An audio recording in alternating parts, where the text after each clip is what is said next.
සද්ධර්ම ශ්‍රාවක කාරුණික ගුණගරුක බෞද්ධ පින්නතුනි, බොහෝම ශ්‍රද්ධාවෙන් යුක්තව සියලු දෙනාම සූදානම් වෙන්නේ තිලෝගුරු ශාන්තිනායක සම්මා සම්බුදුරජාණන් වහන්සේ විසින් ලෝක සත්වයන් පිළිබඳව අසීමිත දයාවෙන් කරුණාවෙන් මෛත්‍රියෙන් යුක්තව අවබෝධ කරගෙන දේශනා කරන ලද උතුම් වූ ධර්ම රත්නයෙන් ඊ타ම පුංචි කොටසක් මේ අවස්ථාවේ දේශනා කරවගෙන ධර්ම ගෞරවය පෙරදරි කරගෙන දේශනාගත ධර්මයේ ශ්‍රවණය කරන්නත් එසේ ධර්ම ශ්‍රවණය කිරීමෙන් ලැබෙන අවවාද අනුශාසනා තම තමන්ගේ ජීවිතවලට එකතු කරගෙන වඩාත් නිවැරදි මෙලව ජීවිතයක් සකස් කරගන්නත් නිවැරදි වුණ මෙලව ජීවිතයක් තුලින් සුගතිගාමී වූ පරලොව ආයති භවයකින් සැනසෙන්නත් අවසානයේ ප්‍රාර්ථනා කරන බෝධියෙන් සැප සහිත ප්‍රතිපදාවෙන් ඊ타ම ඉක්මන් භවයක උතුම් චතුරාර්ය සත්‍ය ධර්මය අවබෝධ කරගෙන මේ සංසාරයෙන් එතර වීමේ බලාපොරොත්තු ඇතුව ඒ උතුම් බලාපොරොත්තු උතුම් ප්‍රාර්ථනා ඒ ආකාරයෙන්ම මුදුන්පත් කර ගැනීම සඳහා උතුම් වූ ධර්ම දානානිසංසය හේතු වාසනා වේවා කියලා ප්‍රාර්ථනා කරමු. පින්නතුනි, අද ධර්මදේශනාවේ මාතෘකාව හැටියට මම යොදා ගන්න කල්පනා කළේ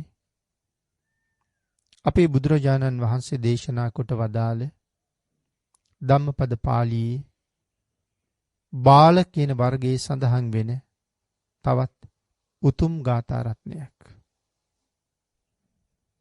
මදුවා මඤ්ඤති බාලෝ යාව පාපං නපච්චති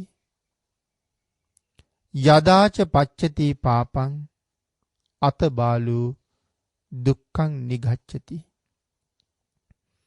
මේ ගාථා රත්නයේ සරල තේරුම තමයි යම්සේ පව විපාක නොදෙන්නේද, පව විපාක නොදෙන තාක්කල්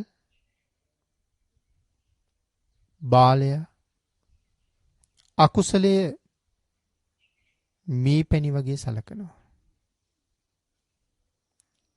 නමුත් යම් කලක අකුසලයේ විපාක දෙන්නේද, එදාට ඔහුගේ ගතසිත දෙකම දවනවා. මේ ගාථා රත්නයේ භාග්‍යතුන් වහන්සේ දේශනා කළේ මොන වාගේ කාරණාවක් නිමිති කරගෙනද? පින්නතුනි, ධර්මාර්ථය අවබෝධ කරගන්න මේ ගාථා රත්නයේ දේශනා කරපු හේතුව අපි ටිකක් කෙටියෙන් සාකච්ඡා කරමු. සවැත් නුවර එක්තරා සිටු කුලයක දෙව්ලොවින් නික්මිච්ච දෙවඟනක් ඒ සිටු කුලේ සිටු දේවියගේ කුසේ පිළිසිඳ ගත්තා. සංසාරේ බොහෝම පින් කරපු කෙනෙක්. තවත් විදිහකින් සඳහන් කළොත් පියුමතුරා සම්මා සම්බුදුරජාණන් වහන්සේගෙන් විවරණ ලබාගත් කෙනෙක්. අපේ බුදුරජාණන් වහන්සේගේ ශාසනයේ උතුම් වූ පැවිද්ද ලැබලා සසර මඟ කෙරවල කරගන්න කෙනෙක්. මව් කුසේ පිළිසිඳගෙන නියම කල්වයස් මව් කුසේ ගත කරලා මෙලව උපත ලබනකොට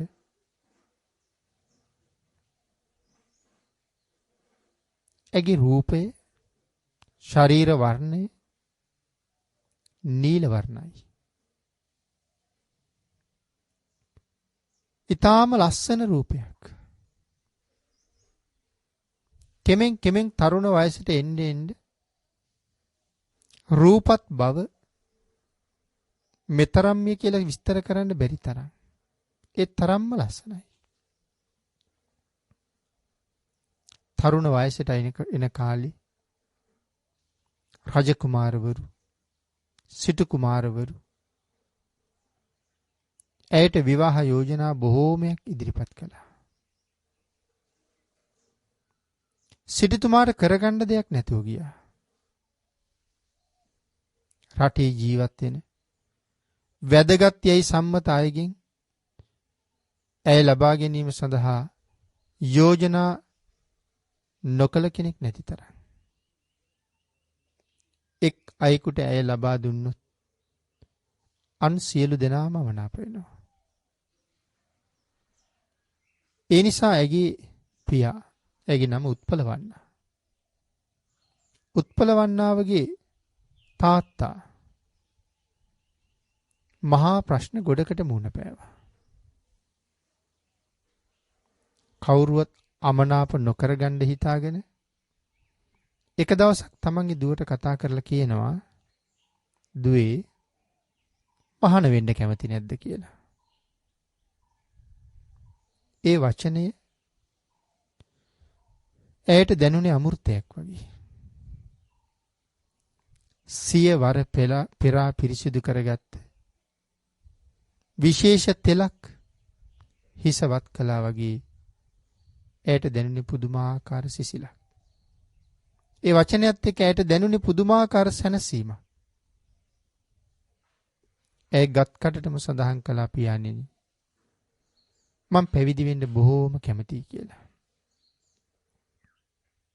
ඇය පැවිදි කරන්න මෙහෙණවරට පිටත් කරන්න කලින්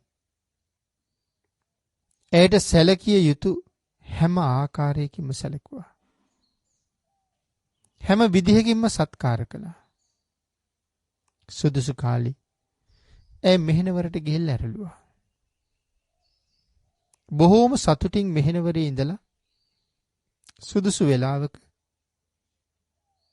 ඇය භික්ෂුණීන් වහන්සේලාගෙන් පැවිද්ද ලබා ගත්තා. දැන් නවක භික්ෂුණියක්. ඇයට ඒ කාලේ වතක් හැටියට පෝයගේ අමදින්න අවස්ථාව ලැබුණා. පෝයගේ වත් පිළිවෙත් ටික කරන්න. පෝය වත බොහෝම උනන්දුවෙන්, ඊටාම ශ්‍රද්ධාවෙන් පෝයගේ වත් පිළිවෙත් ටික කළා. මෙහෙම වත් කරන දවසක පහන් දැල්වලා ඒ පහන් දැල්ල දිහා බොහෝම සතුටින් බලාගෙන හිටියා. ඒ පහන් සිල සැලෙන හැටි, පහන් දැල්ල දැවෙන හැටි බලාගෙන හිටපු ඇය ඒ කාරණාවම මූලික කරගෙන සව් කෙලෙස් නැසලා අති උතුම් රහත් භාවයම ලබා ගත්තා. පහන් දැල්ල සැලෙන හැටි, දැවෙන හැටි කර්මස්ථානීය බවට පත් කරගත්තා. සිව්පිලි සිඹියාවන් සඩ් අභිඥාවන් ලැබුවා. සව් කෙලෙස් නැසලා සංසාරේ කෙරවල කරගන්න කටයුතු කරගත්ත මේ උත්තමාවිය දනව් සැරිසරන චාරිකාවේ එක දවසක් මගට වැඩම කරලා ආපහු හැරිලා ඇවිල්ලා සවැත් නුවර එක්තරා අඹ උයනක නතර වුණා.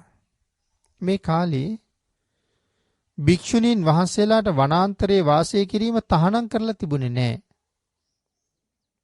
මේ සිද්ධියත් එක තමයි තහනම් වෙන්නේ. ඉතින් දනව් චාරිකාවේ වැඩම කරන ගමන් ආපහු ඇවිල්ලා අඹ උයනේ නතර වෙලා ඒ අඹ උයනේම පොඩි කුටියක් සකස් කරව ගත්තා. ඒ කුටිය වටේට තිරයකින් ආවරණය කරගත්තා. ඇතුලේ යහනක් තැම්පත් කරවගෙන මේ කුටියට වෙලා අඹ උයනේ විවේකීව වැඩ වාසය කළා. එක දවසක් කුටියෙන් නික්මිලා සවැත් නුවරට පිණ්ඩපාතේ වැඩියා. පිණ්ඩපාතේ වැඩලා දානෙත් ලබාගෙන නැවත ආපහු තමන්ගේ කුටියට වඩිනකොට තරමක් වෙහෙසයි. අවුරශ්නිය හොඳට තිබුණා. ඒ නිසා කුටියට ඇතුල් වෙනකොට නිකන් ඇස් නිලංකාර වෙලා වගේ. පෙනීම බොහොම අඩු වුණා.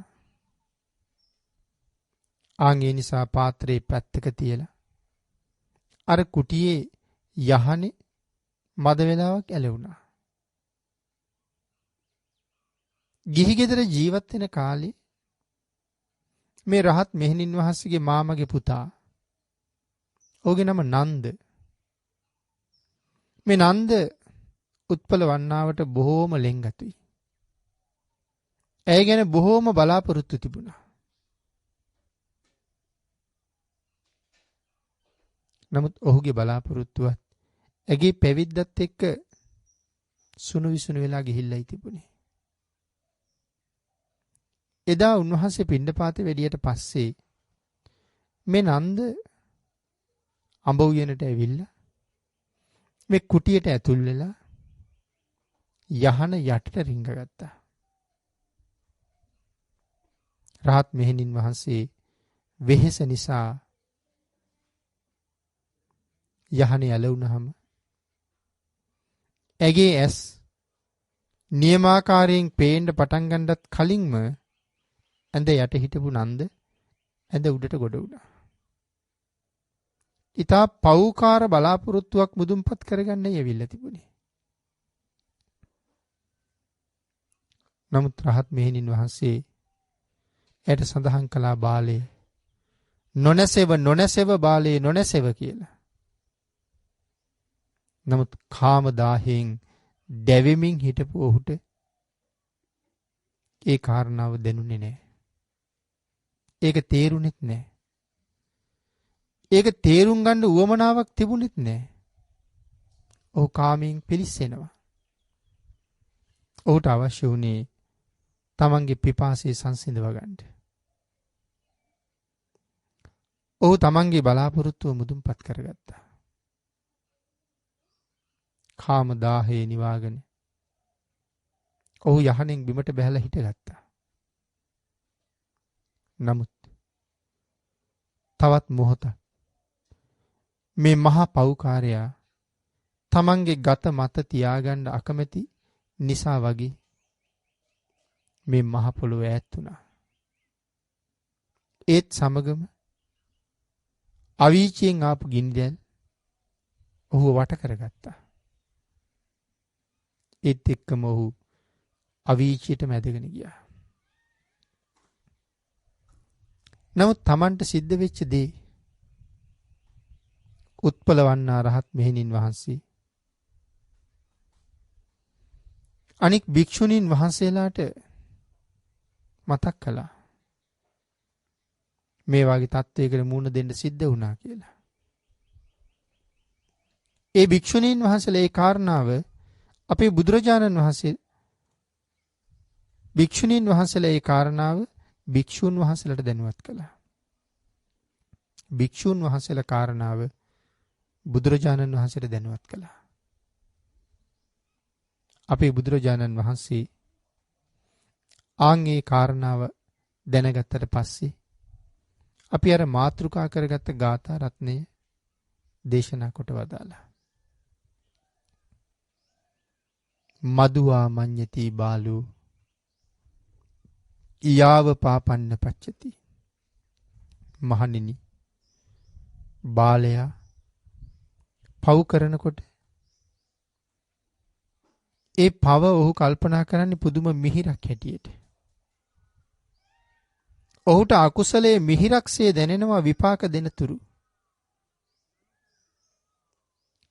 නමුත් අකුසලයේ විපාක දෙනකොට ගත සිත දෙකම දවනවා. මේ ගාථා රත්නය දේශනා කොට වදාලා. පින්නතුනි මදුවා මඤ්ඤති බාලු හිතලා බලන්නකෝ මේ භාග්‍යතුන් වහන්සේගේ දේශනාව. අඥානය අකුසල් කරන්නේ කොච්චර සතුටින්ද? අකුසලයේ වෙනුවෙන් කොච්චර කාලයක් සමහරලාට ඔහු බලාගෙන ඉන්නවද? ලත වෙනවද? ඉවසනවද?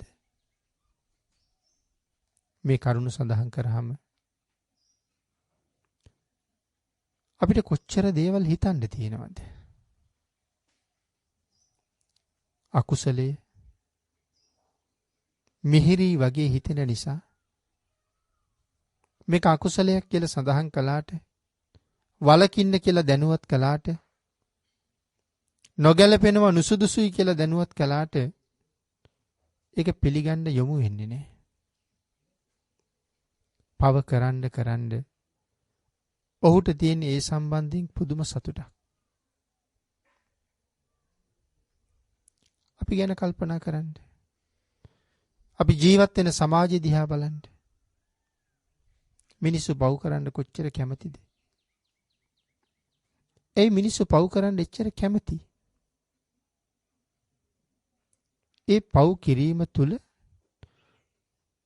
ඔවුන් ලබනවා ලොකු වින්දනයක්. ඔවුන් ලබනවා ලොකු සතුටක්. ඔවුන්ට ඒ අකුසලයේ තුළ තියෙනවා අමුතු මිහිරක්. පන්සිල් ගැන හිතන්න. ප්‍රාණඝාත කරන්න කොච්චර කැමතිද? බුදුරජාණන් වහන්සේ ප්‍රාණඝාතයෙන් වළකින්න කියලා දේශනා කළා. ලෞතර බුදුරජාණන් වහන්සේ එහෙම දේශනා කරලා තියෙනවා. ඒකේ ආදීනවේ බොහෝම බරපතලයි කියලා භාග්‍යතුන් වහන්සේ දේශනා කළා. කොච්චර කාලයකට මේ අකුසලයේ විපාක විඳින්න සිද්ධ වෙනවද? කොයිතරම් දීර්ඝ කාලයක්. සතර අපායේ දුක් විඳිනවා විතරක් නෙමෙයි.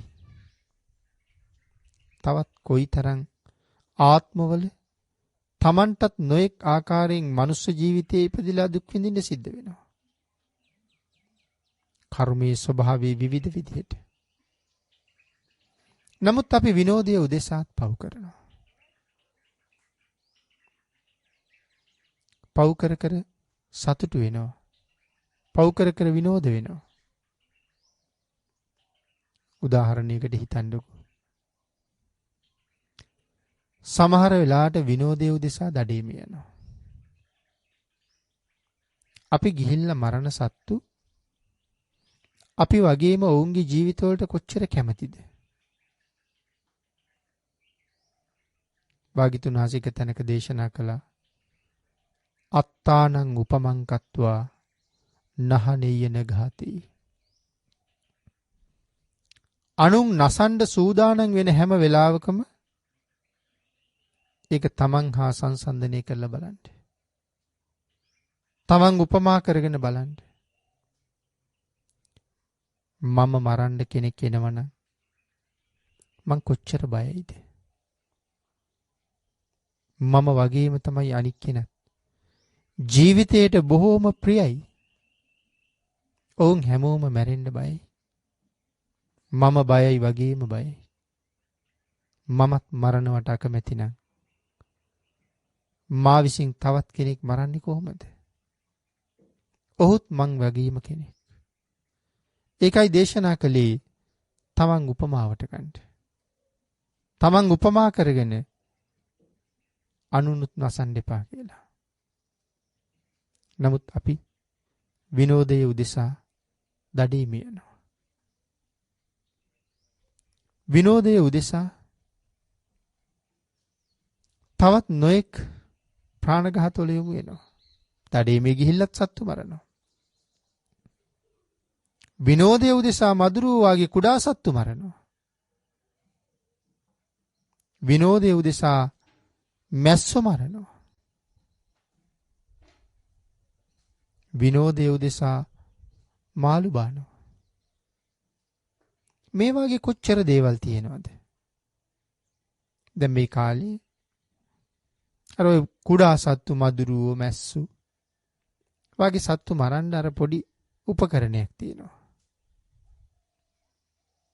නෙට් බෝල් ගහන්න පාවිච්චි කරන පිත්තක් වගේ. ඒ වගේ උපකරණයකින් පුංචි පුංචි සත්තු මරනවා. වෙදිච්ච ගමන් පුපුරනවා. එතකොට හඬකුත් නැගෙනවා. සමහර අය ඒ වගේ දේවල් ගෙනහිල්ලා දරුවන්ට තමයි දීලා තියෙන්නේ. ගේ ඇතුළේ ඉන්න මදුරුව මරන්න. ගේ ඇතුළේ ඉන්න මැස්සෝ මරන්න. ඒගොල්ලෝ හරිම කැමතියි.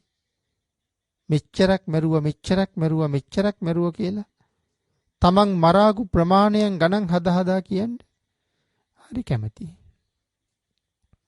විනෝදේ උදෙසා කරන්නේ. නමුත් විදුලි සැර වද්දලා මරන්නේ. සංසාරේ ආත්ම කීයක් විදුලි සැර අකුණු සැර වැදිලා අපිට මැරෙන්න සිද්ධ වෙයිද ඒකේ විපාක හැටියට. ඊට කලින් යන්න වෙනව නිරේට. නිරේ අති දීර්ඝ කාලයක් දුක් විඳින්න සිද්ධ වෙනවා. සතුටු වෙවි අපි සත්තු මැරුවා. ඒ කාලේ අපිට ඒ කාරණාව දැනුනේ බොහොම මිහිරට.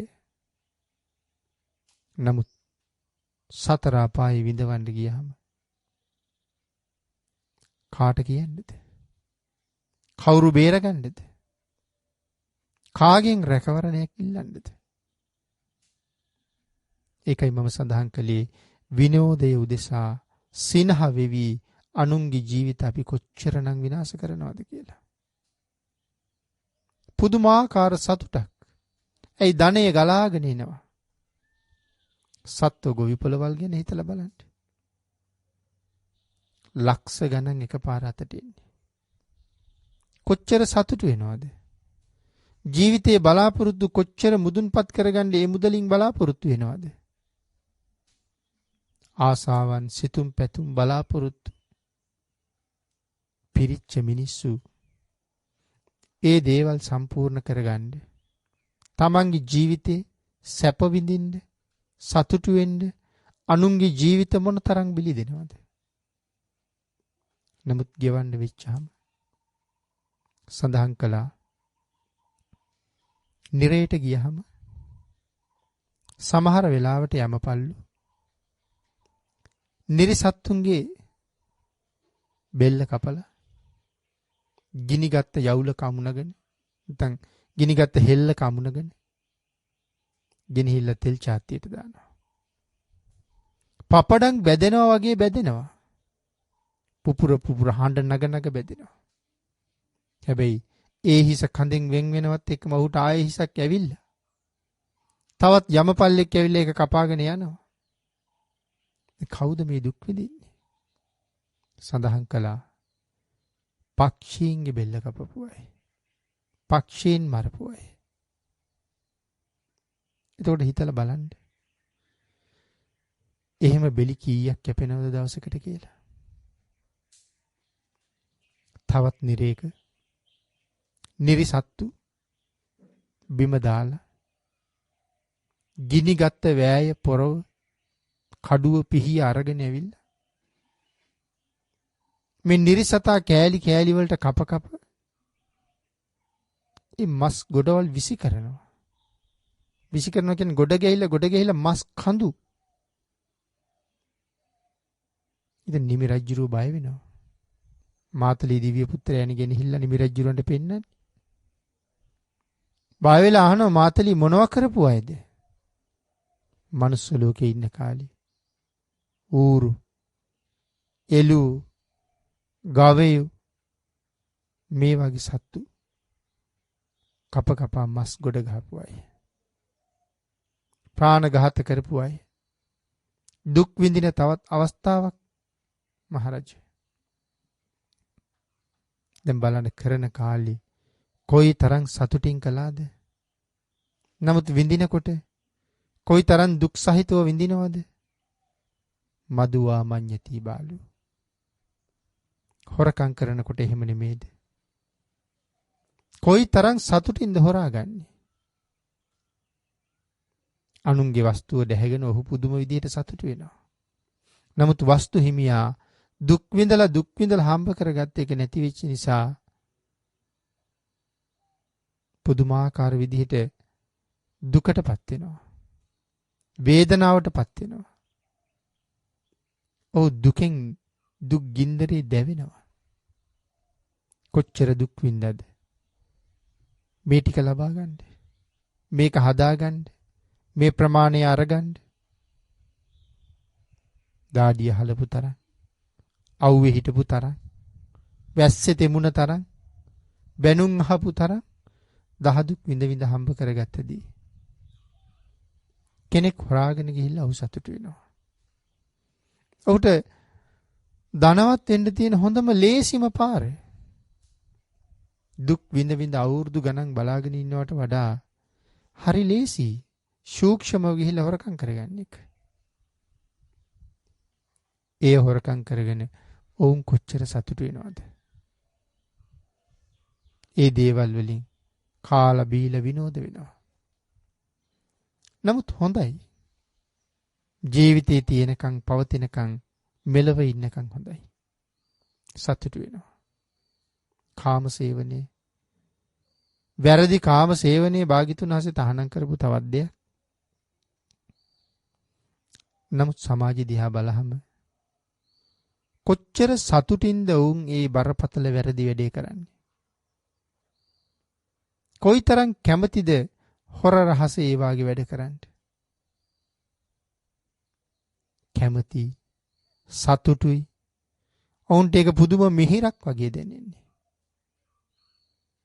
නමුත් විපාකයේ පස්සෙන් එනකොට, පස්සෙන් ආපු අකුසලයේ විඳවනකොට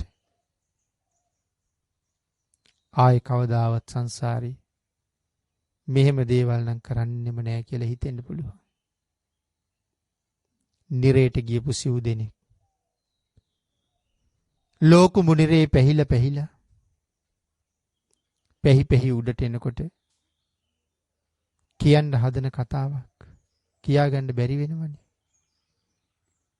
නමුත් කොසල් රජුරුවත් කාම දාහයෙන් දැවි අනුන්ගේ කාන්තාවක් ගැන කල්පනා කර අඩ නින්දේ ඉන්න වෙලාවේ රජුරුවන්ට ඒ හඬ ඇහෙනවා. දූෂණ සෝ කියන හඬ. මනුස්ස ලෝකේ ජීවත් වෙච්ච කාලේ කුසල් රැස් නොකරගෙන අකුසලයට ගියපු අය. ඔවුන් කියන්න හදනවා සමහර අය යම් විදිහකින් මේ නිරයෙන් නිදහස් වෙලා සුගතියේ නැත්තම් මනුලව උපදින්න ලැබුණොත් ආයෙනම් කවර කවමදාකවත් මෙවන් දුක්ඛිත තැනකට එන්න වැඩ කරන්නේ නැහැ කියලා. නමුත් ඒ ටිකවත් කියාගන්න බැරුව යනවා. එක අකුරක් තමයි කියාගන්න වෙන්නේ. එතකොට අදත් මේ වාගේ බොහොම සතුටින් මේ අකුසල් කරන අය ඒකේ විපාකය විඳින්න ගිය දවසට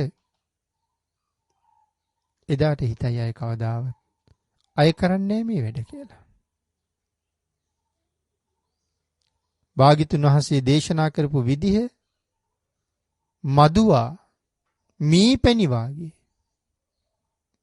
අඥානයට අකුසල් කරනකොට පුදුම කැමැත්තෙන් කරන්නේ. පුදුම සතුටින් කරන්නේ. ඒකට සැලසුම් හදනවා සමහරලාට මාස ගණන්. ඒ සඳහා තියෙන තීක්ෂණ ප්‍රඥාව. ඒ කටයුත්ත කරන්න අනුන්ට නොපෙනෙන්න, අනුන්ට නොදැනෙන්න. නමුත් කුසල් කරන්න, යහපතේ පිහිටන්න, සංසාරයෙන් එතර වෙන්න එහෙම ප්‍රඥාවක් ජීවිත කාලෙවත් මෙහෙවන්නේ. හිත දමනය කරලා තමන්ගේ සසර මග සුවපත් කරගන්න තැනට යන්න එහෙම වීරියක් කවදාවත් යොදන්නේ. ඒවා වුන්ට තිත්තයි. අමිහිරි අකුසලයේ පුදුම විදිහට මිහිරි. ආන් ඒක නිසා බොහෝම කැමැත්තෙන් පව් කරනවා. බොරුව සමාජේ වහගත්ත කාරණාවක් නේ බොරුව. කොයි තරම් දවසකට බොරු කියනවද? කීයෙන් කී දෙනාද බොරු නොකියන අය සමාජය හම්බ වෙන්නේ? දිවි හිමියෙන් බොරු කියන්නේ නැති අය. සමහර කෙනෙක් නම් බොරුව අකුසලයක්ද කියලා දන්නේ නැහැ. උවමනා තැන විතරක් නෙමෙයි විහිළුවටත් බොරු කියනවා. නමුත් බොරුව ඇත්තට කීවත් විහිළුවට කීවත් මුසාවමයි. අනේකා ඒ කාරණාව පිළිගත්තොත් මං කියන දේ කර්මපතේ එහෙමම රවුම් වෙනවා. එහෙම කර්මපතයක් වෙච්චහම ඒක අනිවාර්යෙන් නිරේ දුක් විඳවන්න හේතු වෙන කාරණාවක් වෙනවා. එතකොට මේ විනෝදයට බොරු කියන එක විනෝදයට දඩේමේ ගියා වගේම තමයි විනෝදයට බොරු කියනවා. විනෝදයට හොරකමේ යන අයත් ඉන්නවා. මේ ඔක්කොම අකුසල් විනෝදයේ උදෙසාත් කරනවා. මෙතෙක් කතා කරපු සියල්ල මෙහෙම කරනවා. සුරාව විනෝදයේ උදෙසා නෙමෙයිද කරන්නේ. සමහර අය කියනවා දුකට කියලා. දුකට කළත් සතුටට කළත් අකුසලයේමනේ. නම් විනෝදයේ උදෙසා සුරාපානය කරන්නෝ කොයි තරම් මේ සමාජයේ ඉන්නවද? මංගල අවස්ථාවක් වුණත් අවමංගල අවස්ථාවක් වුණත් උපන් දිනයක් යෙදලා තිබුණත් ගෙට ගෙවදීමක් වුණත් තවත් ජීවිතේ නොඑක් කරුණු කාරණා හැම එකක්ම ළඟ විනෝදයේ උදෙසා සුරාව අපි කොච්චර ජීවිතයට ලං කරගෙනද?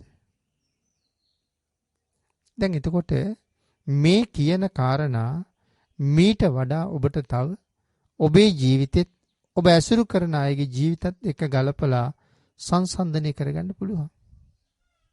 නමුත් මේ හැම කාරණාවක්ම දැඩි අකුසල්. බරපතල අකුසල්. ඊට අමතරව තව අපි වංචා කරන අවස්ථා, හොරකම් කරනවා, වංචා කරනවා.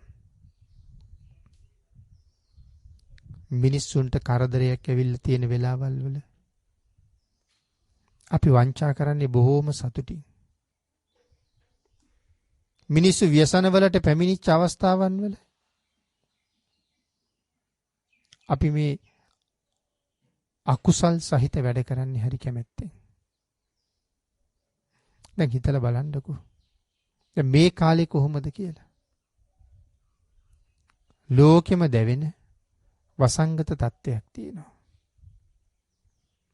ඒ නිසා ලෝකෙටම නොයෙක් කරදර කම්කටොළු රාශියකට මූණ පාන්න සිද්ධ වෙලා තියෙනවා. ඉන්ධන හිගයි කියනවා. ආහාර හිගයි. අත්‍යවශ්‍ය දේවල් නොයෙක් දේවල් හිගයි. තවත් නොයෙක් උපකරණ රටකට අවශ්‍ය දේවල් වාමතර කොටස් වාහනවල මේ හැම පැත්තෙම බලහම හැම පැත්තකම හිගයක් තියෙනවා කියලා කියනවා. ඉතින් ඒ දේවල් විතරක් නෙමෙයිනේ හිග. මිනිස්සුන්ගේ ආර්ථිකෙත් හිගයිනේ. ආන් එහෙම තියෙන වකවානුවක මිනිස්සුන්ට උදව් කරන්න තියෙන කාලයක්. සහන සලස්වන්න තියෙන කාලයක්. පිහිට වෙන්න තියෙන කාලයක්. නමුත් එහෙම ස්වභාවයක් කොහෙවත් පේන්න තියනවද කියලා බලන්න. බොහෝ දින අසරණ වෙලා ඉන්න වෙලාවක්. එවන් වෙලාවක අපි ළඟ තියෙන බඩු මුට්ටුත් ඕනෑවට වඩා ගණන් ගිහිල්ලා.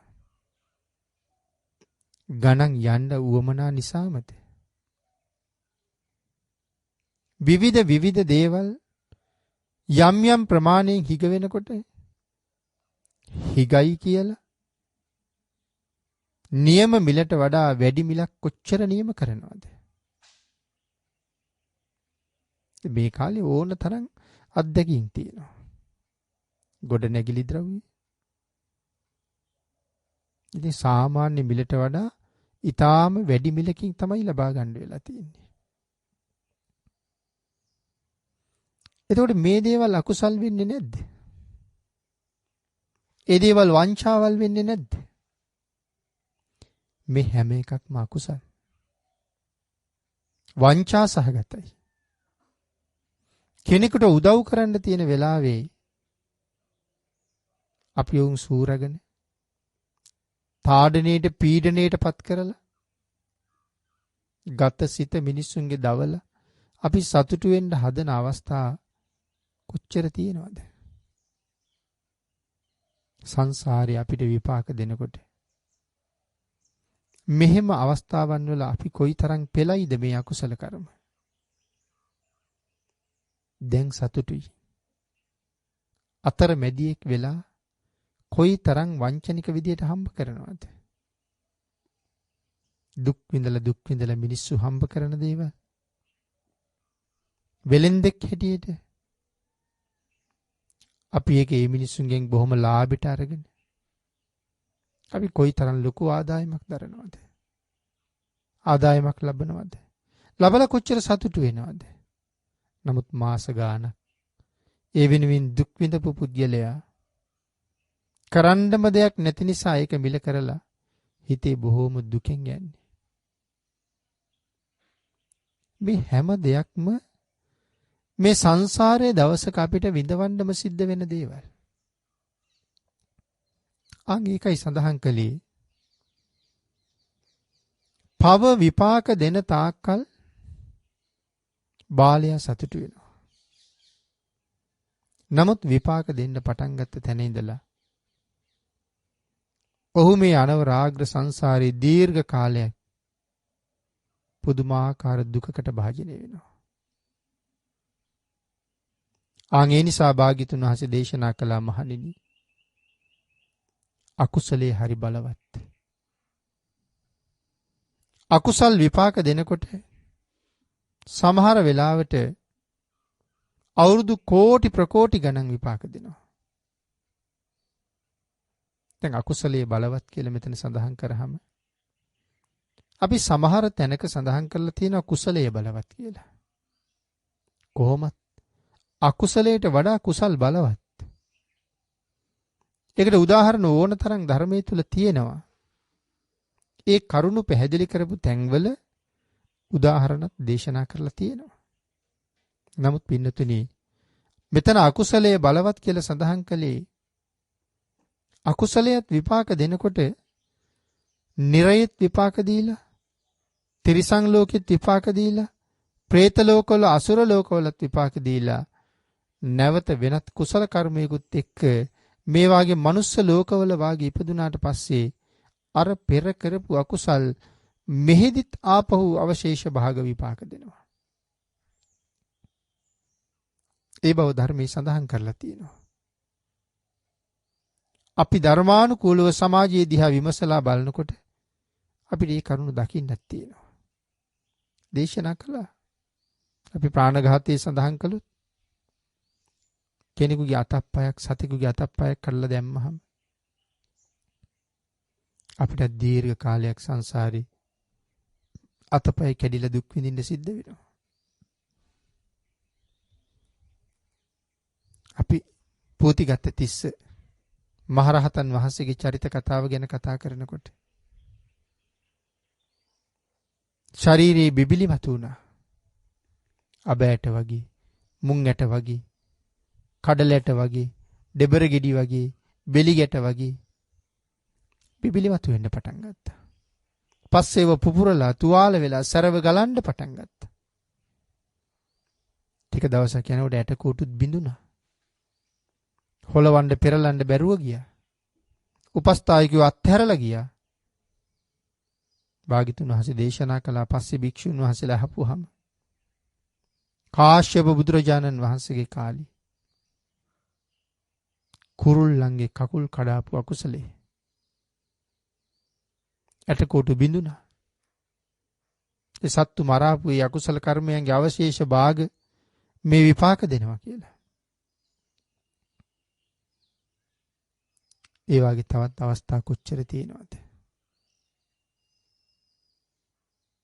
දාරුචීරිය මහරහතන් වහන්සේ පුක්කුසාති මහරජුරු,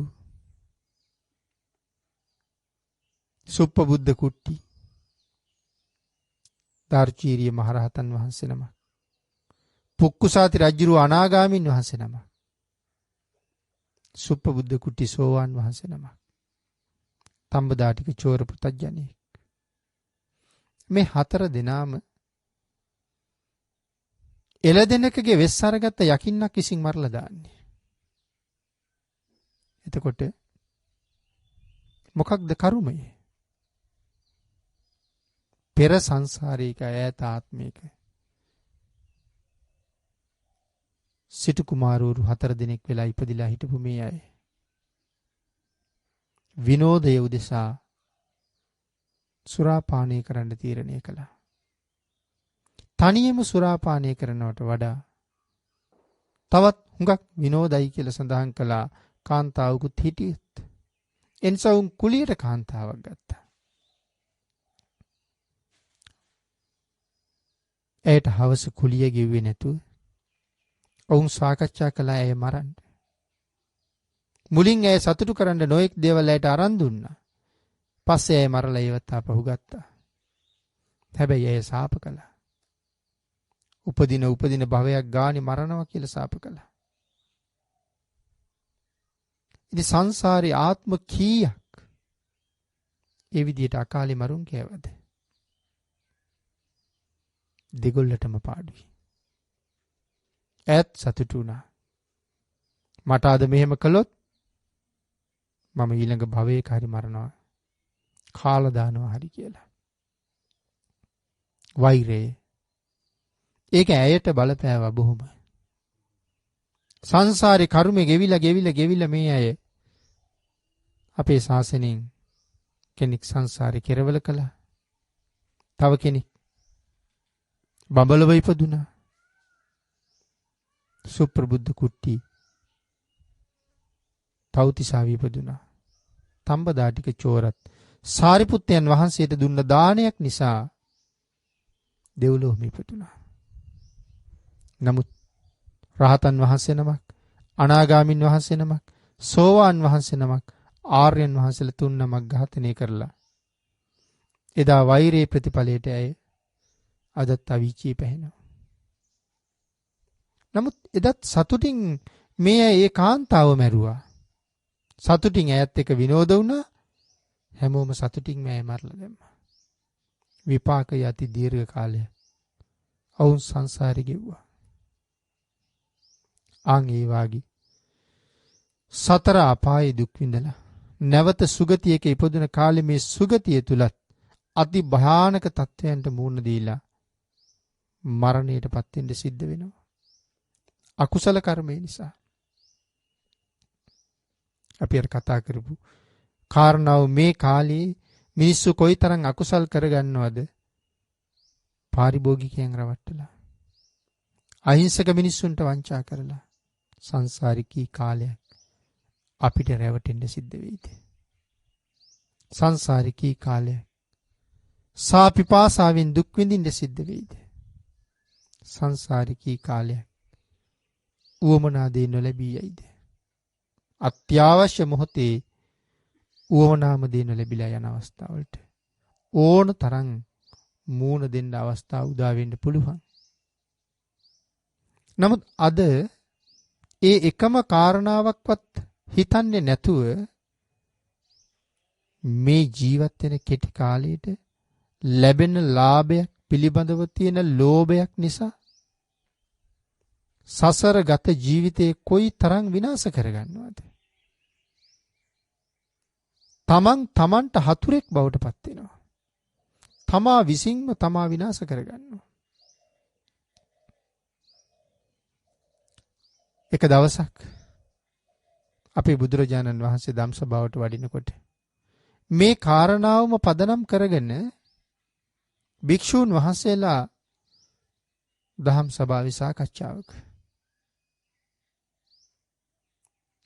රහතන් වහන්සේලාත් කාම සැප භුක්ති විඳිනවා. ඒක තමයි සාකච්ඡාව. රහතන් වහන්සේලාත් කාමයේ භුක්ති විඳිනවා නම් කවුද කාමයේ භුක්ති විඳින්නේ නැත්තේ? ප්‍රශ්නයක්. තවත් පිරිසක් කියනවා ඒ අයත් ඵල නැති ඉඹුල් ගස් වගේ නෙමෙයි. පණ නැති හුඹස් වගේ නෙමෙයි. තෙත් ශරීරයක් තියෙන පිරිසක්. ඒ නිසා ඒ අයත් කාම රසයේ භුක්ති විඳිනවා කියලා. අපේ භාග්‍යතුන් වහන්සේ ඇහුවා මහණෙනි මොනවද සාකච්ඡා කර කර හිටියේ මං එන්න කලින්? ස්වාමීනි රහතුනුත් කම් සැප විඳිනව නේද කියලා. ආංගේලයි භාග්‍යතුන් වහන්සේ දේශනා කළා. නෑ මහණෙනි. රහතුන් කවදාවත් කම් සැප භුක්ති විඳින්නේ නැහැ. කාම සේවනය කරන්නේ නැහැ. ඒකට කැමතිත් නැහැ. ඒ සඳහා තියෙනවා නම් හැඟීමක්. ඒ සඳහා උපදින හැඟීම් සමුදාය නැවත සංසාරේ නූපදින තත්වයට පත් කරලා දවල හලු කරලා තමයි ඒ අති උතුම් අරහත්ත්වය ලැබලා තියෙන්නේ.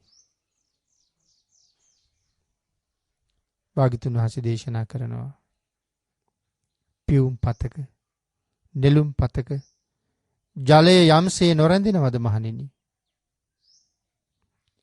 ඉදිකටු තුඩක් මත අබෑටයක් රඳවන්න නොහැකිද මහණෙනි? ආන් ඒ වගේ රහතන් වහන්සේලාගේ චිත්ත සංතානය තුල කාම තෘෂ්ණාව ඇත්තේම නැහැ.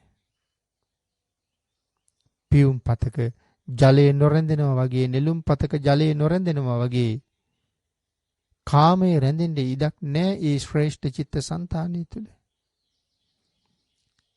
ඉදිකටු මුනතක් මත යම්සේ අබෑටේ නොරැඳෙනවද